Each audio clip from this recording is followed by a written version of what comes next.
this example with Ariel is she gave her voice away, thinking she needed to in order to have longevity. And a lot of us symbolically do that exact same thing in our relationships. Here's another question about losing your voice. Hey, Matt, my partner is super strong-willed and confident. I admire that about them, but over time I found myself just going along with things to avoid conflict. Now I don't even know what I want anymore. How do I find my voice again in the relationship? There's a really cool symbolism of this. Ariel in the Little Mermaid, remember, had this most incredibly beautiful voice, right? She would sing. As she was singing once, Prince Eric heard her beautiful voice and he fell in love with her voice. But Ariel lacked something. Ariel didn't feel comfortable in who she was, right? She went and made a deal. And so she had to go take the thing that was most precious to her, her voice, and she boxed it up and gave it away. And in replacement, got legs so that she could have the ability to get to land. And that one thing that Prince Eric had originally fallen in love with is now no longer there. And a lot of us symbolically do that exact same thing in our relationships. We give up something that we kind of have overlooked as a strength. And it might be humility. It might be being loving. It might be being caring. It might be being supportive. Whatever it is, we give that up. And in exchange, we get the ability to walk further into the relationship. But if you walk into a relationship and you get more years with somebody, but you have no voice, eventually you're going to run into a wall, because eventually you're going to run into these authenticity issues. And those authenticity issues are going to become very problematic, because who actually am I if I don't ever share who I am? And if all you ever know, because you're a really strong, confident partner and you shut me down, then you don't ever know who I am. But be careful, because this example with Ariel is she gave her voice away, thinking she needed to in order to have longevity. By the way, it might blow up relationships. It might. It doesn't always have to. But if it blows up a relationship, then that may have been a relationship that didn't need or shouldn't have had the longevity. If the other person in the relationship can't adapt and learn to communicate with the other and get them to share their voice, then that's a problem in the relationship. So that's a great question for all of you to be asking yourselves. In my relationships, am I really good at getting my partner to share their voice? Because if you don't go out of your way to understand your partner's voice, it's going to usually come out in uglier ways. It's going to come out in a fight. It's going to come out in tension. So if we go back to her question, she admires her husband's confidence, and she found herself going along with things just to avoid conflict. And now she doesn't even know what she wants anymore. So one of the first things I would go do before I go start exchanging voices for longevity, I would go figure out who I really am a little bit more. I'd go figure out what I do value. I'd go figure out what I love. A great way to do that would be coaching or counseling. Go talk to somebody to find out what your strengths are. Go identify what you're good about. A great activity is just what I call the magic wand. If I had a magic wand and poof, we fixed it. So you're now confident to share your voice. What would you start sharing?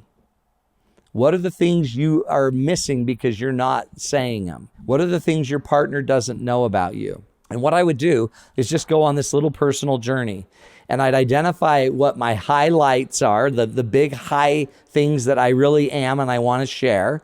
And then what I would figure out is where I learned to hide my voice.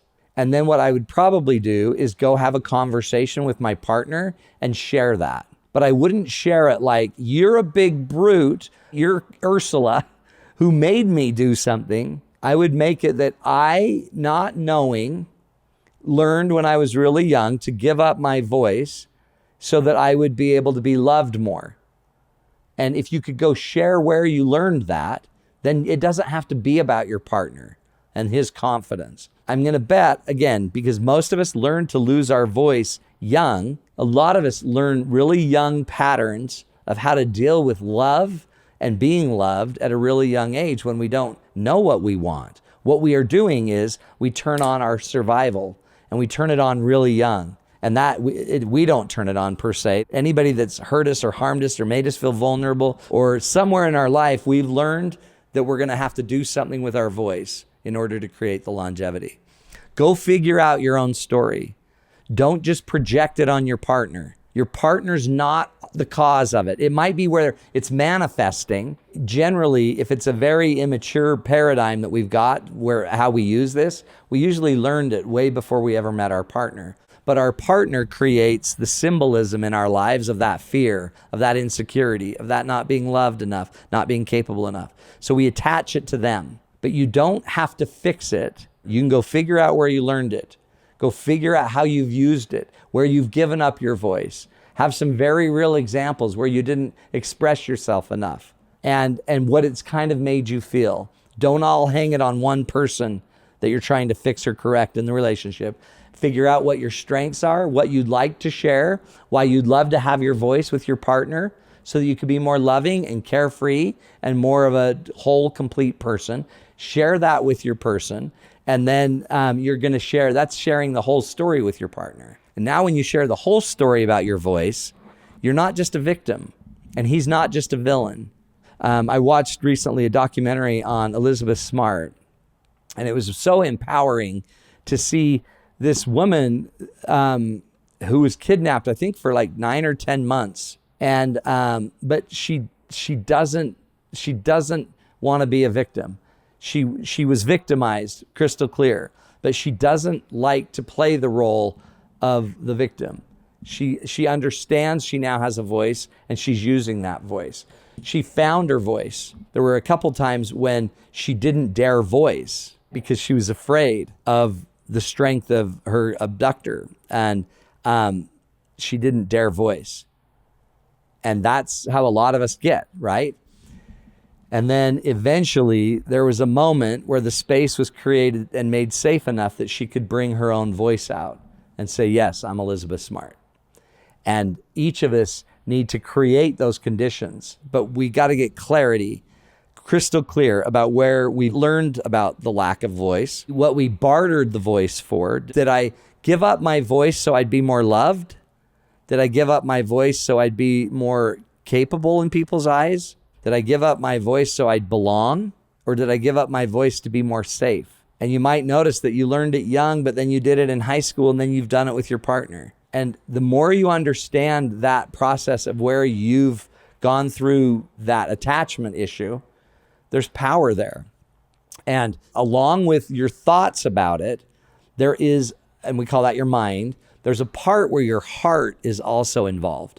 And the heart is generally a representation of your emotional reaction to whatever's going on in life. Your body has emotional reactions to things above and beyond the thought behind it. And if you've had historical issues or trauma, your body or your heart also carries an emotional reaction that operates independent of even your thinking. And a lot of times the emotion of feeling controlled might cause the thought. So the more you understand yourself, the more you understand your past, your history, and your highs, your potential, what you want, why you want to have this voice, I'd start then trying to share my better voice. And if my partner isn't getting it, then I try to share my voice in creating a conversation with my partner. One of the benefits, by the way, of communication and what makes therapy therapeutic are conversations. So one of my master's degrees was in dialogue theory, right? And the basic premise of dialogue theory, there's a process we teach called symbolic interaction theory. And the simple idea is that all symbols have to be co-created with people. So this, if you all can see this, I'm holding up a stylus. 10 years ago, I would never have known what this was, or 12 years ago, 15 years ago. None of us had a concept of what a stylus was for an iPad. Now, by the way, is a stylus positive, negative, or is it neutral? Because I'm going to say they're just neutral. If you've ever had a stylus that's not connected to your iPad, it's kind of useless. It could be positive if you could draw on your iPad, but if I take that stylus and I poke somebody with it, that same thing has become negative. What changed its symbolism? The interaction. So our interactions about symbols change them. So if I want to change my ability to voice with my partner, I need to interact with my partner and talk about voice. And the safer way I can do it, the more likely we are, if we're healthy, to actually recreate what a healthy voice sounds like. And start to show my partner that having a healthy voice is having me say stuff I wouldn't normally say, and having me do stuff I wouldn't normally do. And a lot of those can be very positive things. So instead of my husband needing to order for me, I'm going to order for myself. And in a weird way, it might actually be a very positive symbol to see that I get to figure out my meal with my waiter instead of him having to worry about it. That could be very enlightening. But the symbols have to be co-created by us talking with each other. Does that make sense? So if we're going to change the symbols of anything, we have to talk about it. We have to interact with it, which is why the relationship and the communication and the conversations matter. So the way we share our voice is going to be going to the past, figuring out where we've lost the voice, what we gave it up for, what was the currency, love, capability, belonging, or safe. What did I use it for instead? Why did I go for legs instead of arms or whatever, or wings? What I most want to use it for. And then at any point in my life, I can start to use it for the good. And I would just start using it for the good. And every time I go to that fearful mentality where I'm afraid to use it, notice I can adult up and I would just start using it. One of the ways I would use that better, healthier voice is I would eventually get back to my partner and share with them what I'm learning about how I've lost my voice. And don't always hang it up on your partner at first, because they already know where you've lost it. Now what you're going to do is actually validate what they already know. And you can use those examples. And I haven't used it with you, honey, either, because there's certain things I haven't told you that I don't like. And I need to be strong enough to tell you that. And I'm assuming you're strong enough to hear it. So can we talk about those things? And if you don't know how to do the conflict, then you got to get a little deeper into some of these classes that we teach. It's probably a great class that you could go take, the Feeding the Starved Marriage class together, which shows you how to do get real communication. And we're going to talk through the deep stuff so we can create better symbols with each other. That's the goal of the voice. Every one of you listening have a voice. Now, here's a question. Do you need to go do some work on your voice? What have you been holding back? What does your spirit, your highest essence, so if you were in that moment, sitting with your God, or in that space of at-one-ment with your highest power, what would you need to say that would matter? Because if you're at one with your God, there's not a lot that needs to be said. When you're really far from that at-one-ment and that peace, then your mind picks up, there's a lot of things we need to say. So before you start figuring out who's going to be the real source of your identity, or what's going to be the real source that you're going to be authentic to, I'd make sure you've dialed in your highest self.